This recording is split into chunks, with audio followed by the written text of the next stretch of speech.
Good morning, everyone. Well, it's a little later in the day for me as I record this. I had to wait for the rain to stop. Yesterday I had a couple of windows, but they lasted about 10 or 15 minutes. That's long enough to make what I did for you, but not long enough to do my normal video. So, went in to visit my son. He's struggling with a little bit of a, I don't know what it is. He sometimes gets stomachs bothering him. I think he's a nervous type person, and I can be that way too, and my stomach will bother me too. So he's had that problem pretty much all week. So I'm praying that he gets well for next week. I'm going in Sunday to take him to church again because he needs to do that. I think that's part of his problem. He's putting a lot of effort into getting this business going, and he's not putting enough effort into God.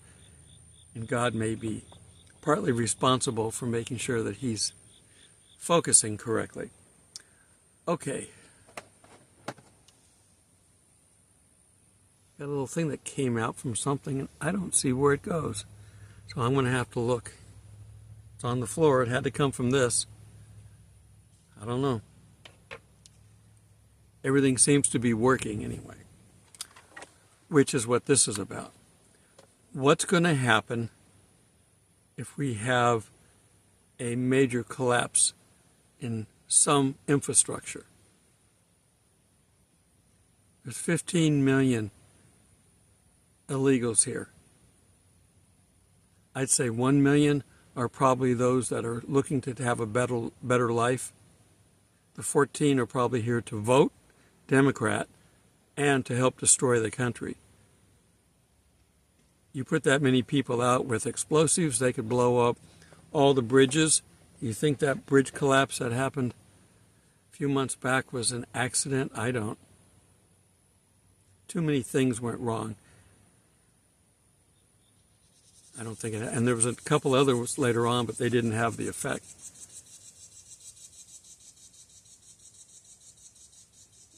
One, our country deserves the wrath of God for the way we're behaving. Between our allowing abortions, some of the states have no limit. They don't even say you can't have an abortion after the baby's born.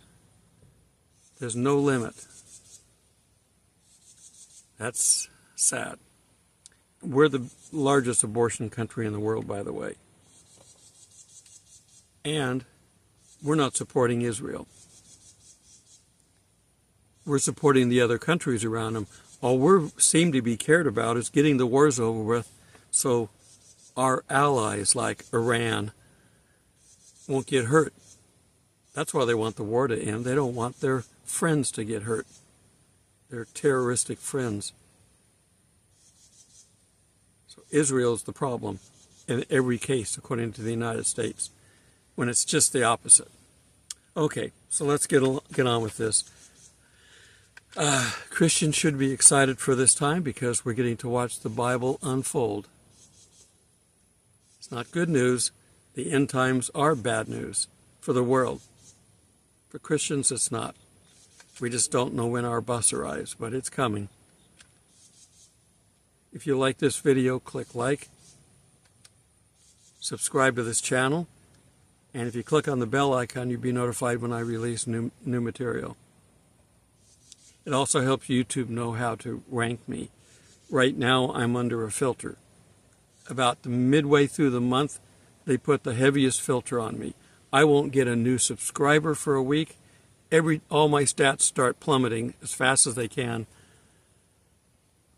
to lower numbers than they've been for the entire rest of the month, because they put a heavy-duty filter. I've had times where I couldn't even find my own page knowing what to type in. They're just evil. So pray that they are kept from doing their dirty work until after we're gone. Okay? Subscribe, click, share this video, because that helps to get past their restrictions. If you share it with other people, they can see it as well and be part as a silent partner, if you will. Okay. Pray for me in this channel. Continue praying for my son. He can use some help on that. Satan will try to get at me any way he can. And I don't want my son to be part of that retaliation. I took him to church Sunday and he's been sick ever since. I think there's a connection. And of course we prayed about it, but Satan is powerful. Sometimes you got to have more than one person praying against Satan. And I typically don't ask for donations, but if you do want to, there's a thanks button at the bottom of the video. You can contribute $1, $2, $5, $10, whatever. You can also donate through PayPal, and I have some loyal monthly subscribers that donate through Patreon. All that information is in the description. Okay, so let's get started. So, any kind of a short-term failure is not what I'm talking about. We have those all the time.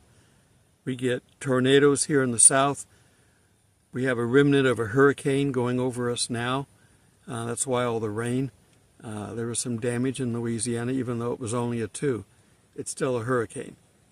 And it's caused some problems here. I've had a lot of high wind, and that bothers me in my tent more than rain does. I'm dry inside after all the rain, but the wind, that can be a problem.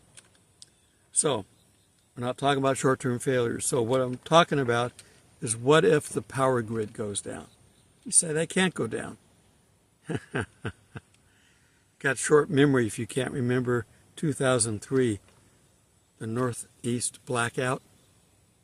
Now what happened was, one area had a failure, and it tripped, causing the next area to overload, trying to pick up for it, which caused the next area and the next area, and it basically cascaded all the way through from Canada through the Northeast, and it was down for days because they had to go back in and reset, check everything out. Some things failed during that time, and it was down for a few days. That's a few days. Now I'm saying, what happens if our alien terrorists are told to go do as much damage as they can, blow up substations, take down antennas? I'm sure that there's enough explosive material in this country, and they may have brought their own, to blow up as many things that they can. And 15 million, 14 million people, scatter them out in each state. There's a lot of people that can go out and do this stuff.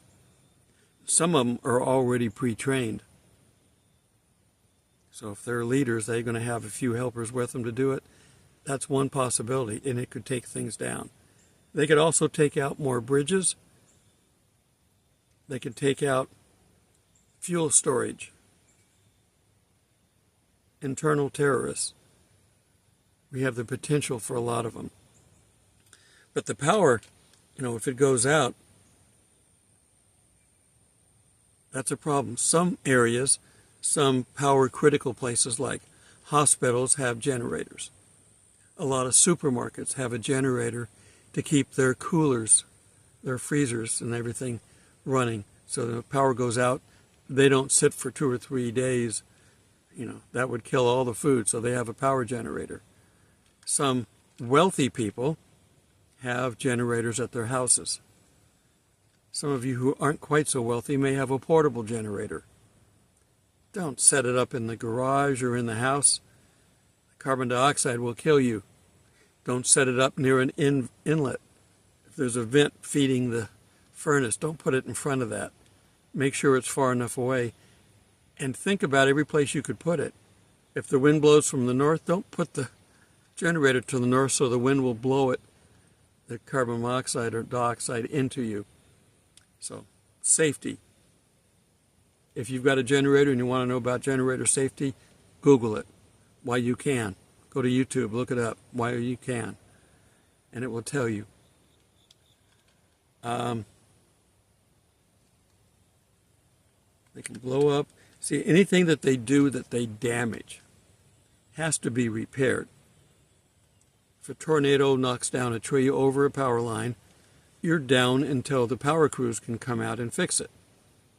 But we're talking about major structural damage. It might have taken them months to build that facility, and if they blow it up, what's going to happen? So you may be out of power for months. What are you going to do? Everything we've got runs on electricity. There are places now that don't have enough. California has brownouts during the summer. You can't charge your electric car that they want you to own during these brownouts. Okay, what else can they do? We know that they have in the past, because of this cascading effect, they've got computer programs now that monitor this stuff and can make decisions just like that and stop this cascading. What if they hack the software? It's been done. If they hack into it, they could force the issue, force the cascading. They could tell it to basically shut down, scram, and don't boot up until the secret word is given, which they have, and we don't. They could put a virus into the software as well. It could be an EMP bomb. They have bombs now. They're called EMP, electromagnetic, what's the T stand for? Transients? It's basically a big shocking blast. We get EMPs from the sun, but they're not very strong. They would damage satellites, but they wouldn't damage a lot of infrastructure here. It's like having a lightning hit. Only thousands of them hit in a proximity that would destroy everything in that area. So EMP can be a very major thing, and it will destroy the equipment. It won't just kick it offline. If I get a lightning hit near my tent, and I often do, it trips the breaker outside my tent, and I have to go up and flip it back on. So far, most of the time I can do that. Occasionally it will trip a master breaker, in which case the power company has to come out. Now, if I'm the only one that they have to deal with, they're going to come right out here and turn it on. But if it takes down the whole state of Georgia, guess what, how long that's going to take. So, major problems. Electricity is a major thing if you're not prepared to do without. I have a battery backup that I can plug my cell phone into, my refrigerator into, for a few days. And I've got solar panels that I can put with it that will help augment that. I can also plug it into my car and charge. This is not a fix. This is a delay. So if it's only going to be a couple, 3 days, I can handle it. If it's going to be 2 or 3 months or longer, these won't supply it. I would have to basically charge my battery on the solar. When it gets strong enough, my refrigerator would be gone. I wouldn't be able to save it, anything in it. I can let it charge and then charge my phone. We'll get to that in a bit. And of course, you know, there is just plain, I call it Mother Nature, but we know it's really God. Where are we at? I need to be up further. Where was I at? Yeah. We could get lightning strikes. It could be massive lightning strikes, hurricanes, tornadoes, knocking things down, causing all kinds of problems. So that would be the least likely unless God's directly involved. I'm more concerned with outside terroristic type people. Okay. I drive into town 2 or 3 times a week to visit my son and help him out. What if I can't get fuel? I can't do that anymore. What if you got to drive to work? Who doesn't if you're working and you can't get fuel? You're not driving to work. Most jobs cannot be done remotely. We got to see what jobs could be during COVID, but many jobs can't be. Our country has spent all of our reserves. We have no fuel reserves left. They want us to die. It's the only reason anybody would be that stupid. We get our oil from foreign countries. we no longer produce it here to any significant value. We've shut off all the pipelines. Our administration has basically made us 100% dependent upon foreign countries.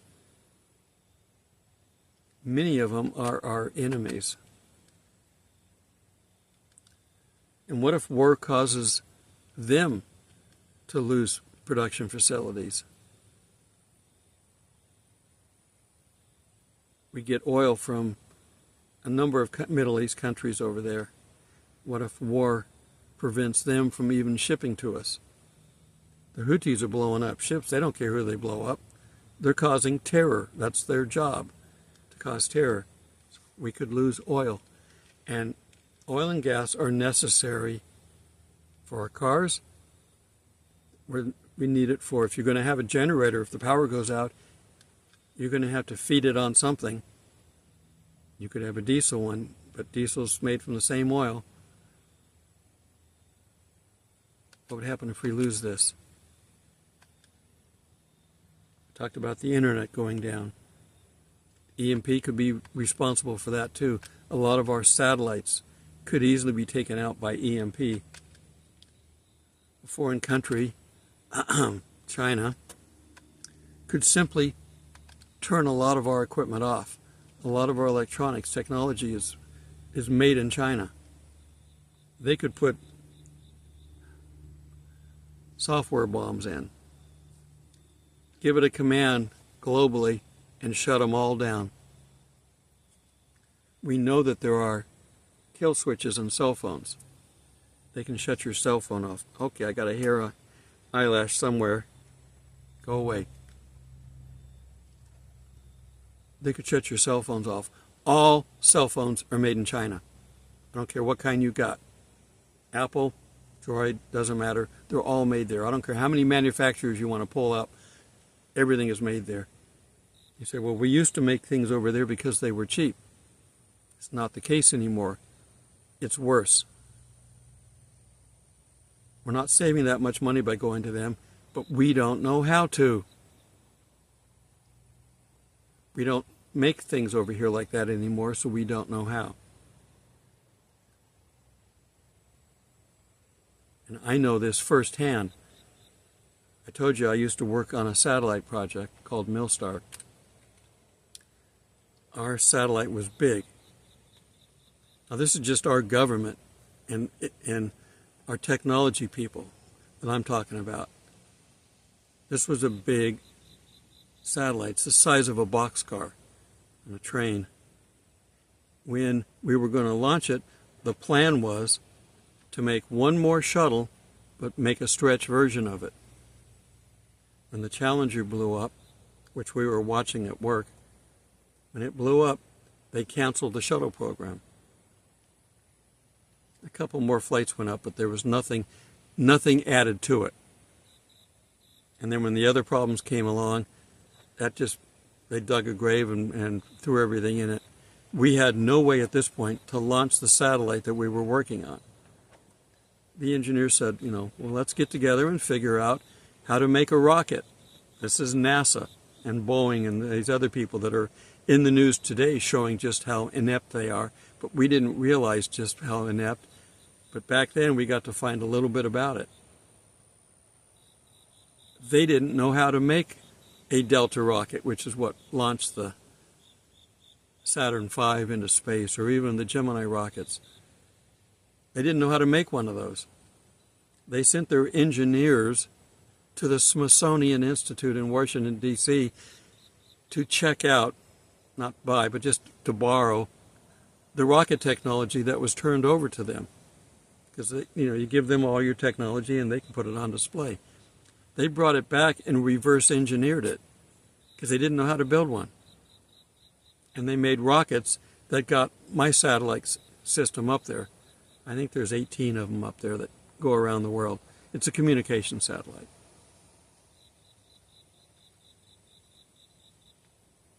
We've given away our technology. We've forgotten it. Look, we don't know how they built the pyramids. Every book you open up, it says how they built it. It would be impossible for them to build it the way the book says. They're just guessing. And if you do the science on it, it wouldn't work.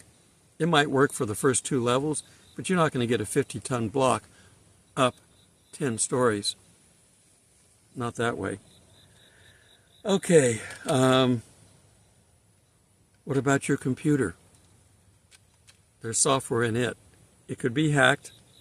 There also could be software bombs in it as well. You run Windows on your PC, and it doesn't matter if you're Apple anymore. Their leader is no longer in charge. He's gone, so all these companies have the same problem. Do you trust them? Bill Gates, the founder of Microsoft, is buying up all the farmland. And they're buying food production places. And what they're not buying, they're burning to the ground. I don't trust these people any farther than I can throw an aircraft carrier. They've got something planned. They're doing this for a reason. It's all part of the one world, Big G. I'm trying to watch what I say. I don't want to get cut off. And what about our food supplies? Remember a while back we had problems at the harbors where we couldn't get ships in and out. You remember that? They were testing, and it works. You can shut down these harbors and nobody can get in and out. You're not going to get food. You're not going to get the cars that you want. You're not even going to get the cell phones that you want. You're not going to get anything. They can shut everything down. You know, if you ever want to see what it's going to be like if there's a mad rush, say the word snow in the south. Then take a drive to the nearest supermarket. The weatherman says snow. There will be no bread and milk in that store in 3 to 4 hours. So, what am I getting into with all this? We don't know the actual date of the rapture. We know the season. It's right here. We're in the season.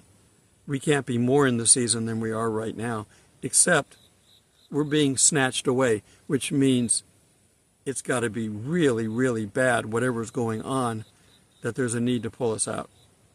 I don't see really, really bad everywhere in the world. I can imagine how it could be. I can see all these things collapsing around us and see how it could be, but we're not quite there yet. But it could happen real fast. All they need to do is pull the trigger on any of these things that I've been reading off. I haven't even talked about money. Our monetary collapse is imminent as well. We're up to $1 trillion a year in taxes. $1 trillion a year in taxes. Not taxes, excuse me. Interest on the debt, for which they have to have taxes to cover. That's how much the interest on our debt is. Ukraine was not a war that we backed either side on. It was a place to do some money laundering. Okay, so you need to be prepared because I don't know how long we're going to go into this really bad time.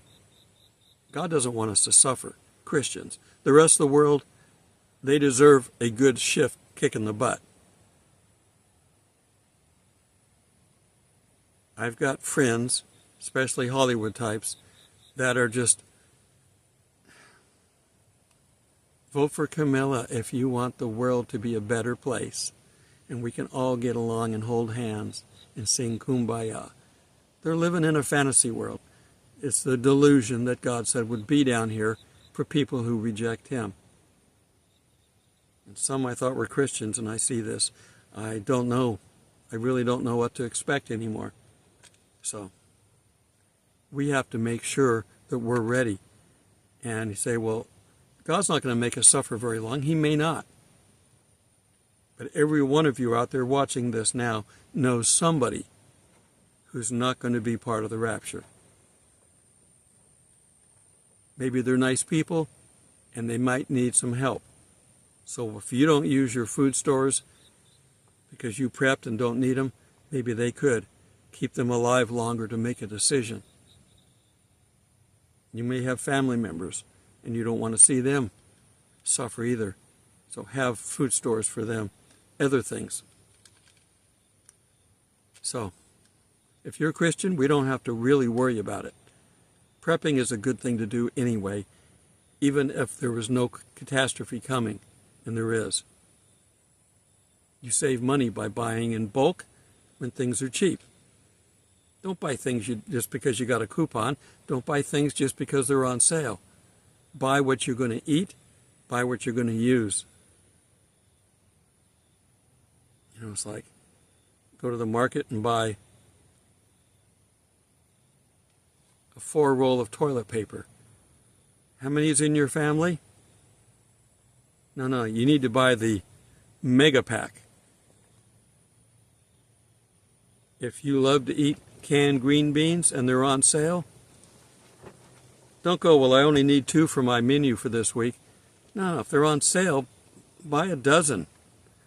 See what it says, 5 for $1, whatever I'm using old numbers for that. That should be maybe 5 for $5. But if it's on sale, buy it. That's called being, what's the word I'm looking for? Frugal with your money. Smart saving, smart buying. You can call it prepping if you want, but it's basically the same thing. Okay, so the only ones that have to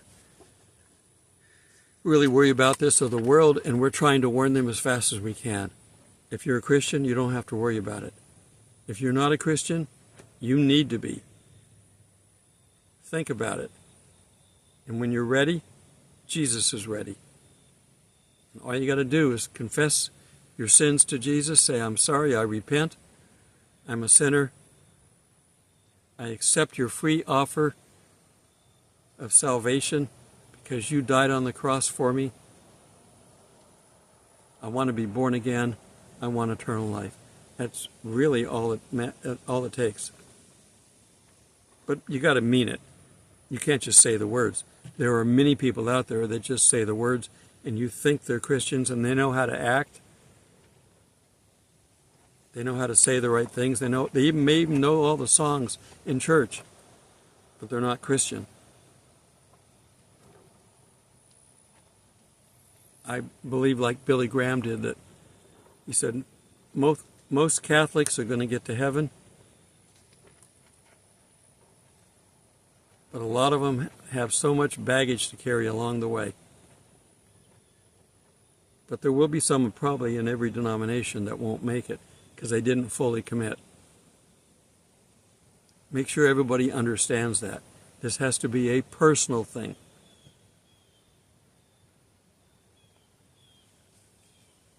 All right. If you haven't started prepping, start today. Next time you go to the market and you need 2 cans of beans, if they're on sale, buy 4 or 5, whatever the sale price is. If they're not on sale, buy the ones next to them that are, and change your menu. Be frugal. Money will disappear eventually. Yeah, we're going to go to digital. Don't know how that's going to work. Initially, it'll be fine. There's nothing wrong with the digital money. It's having to bow down and pray to the Antichrist to be able to get that money. That's the problem. You never want to do that. Don't pray to anybody but God. Now, people are going to tell you the Antichrist is God because he's Jesus or whatever. He's the Messiah. He may not be Jesus. He may have another name. But whatever it is, he's going to pretend to be the Son of God. God did create him indirectly because he created Satan. And that's basically Satan running this guy through a demon. Be safe, everybody. Make sure you're paying attention. We don't have a whole lot of time left. I'm still looking in the next couple of months. Till we meet in the clouds, God bless.